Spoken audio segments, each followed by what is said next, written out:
It's clear that a year later, the impact of Heartbleed is much less than we would have expected.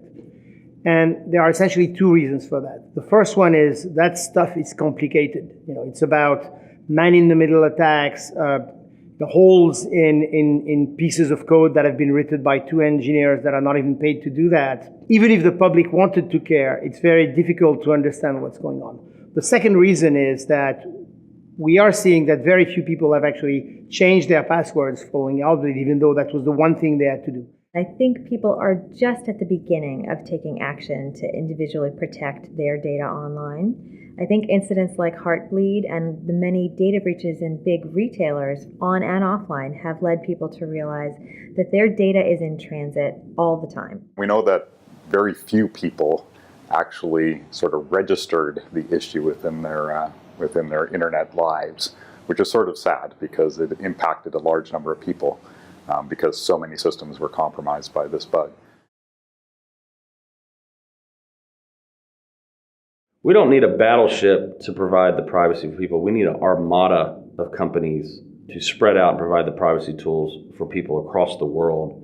That's how it's going to work best. We can't have just one or two companies doing this.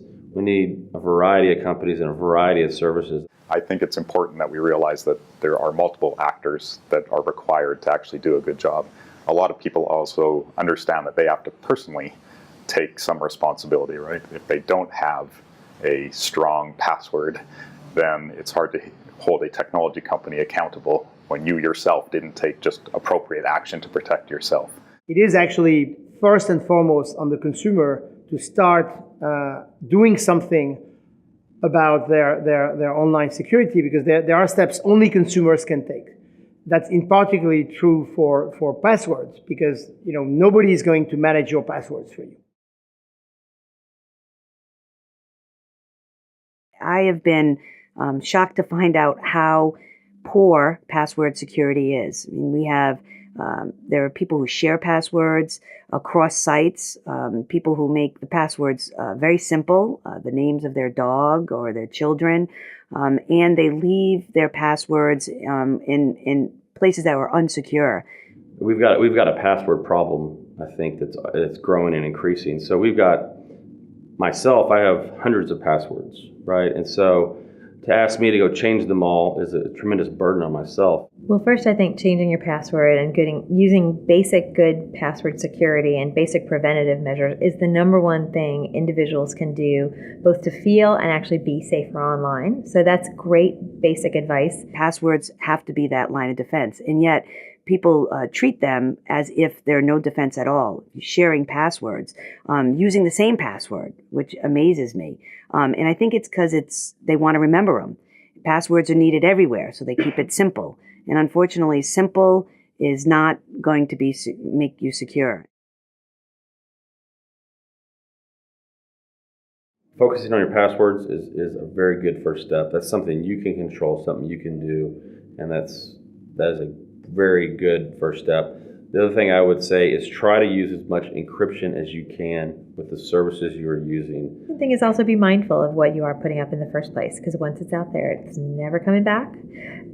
My personal kind of bête noire is location privacy. I don't like people knowing when I'm away from my kids, so I never post location anywhere, even in some great exotic location. But everybody's got their thing that they're really sensitive about, and I think it's really a feeling that it is very hard to get stuff back once it's out there, so be very careful about what you put out in the first place. The way that you can protect yourself is with really smart multi-factor passwords, and being smart as to how you use them, and some basic simple things like you do not share them. You do not use the same password. You need to have, for every website, a password that is not just complex, but more importantly, different on each and every website. And if you want to do that, because we all have tens and tens of accounts and we use them on multiple devices, you need a tool to manage that for you, to generate the passwords, remember them for you, and enter them for you. You need a password manager. Be educated about the threats that they face and the tools that are available to them to protect them from those threats. So you should actually understand what it means to visit an encrypted website versus a non-encrypted website. You should understand why people suggest that you use strong passwords versus weak passwords.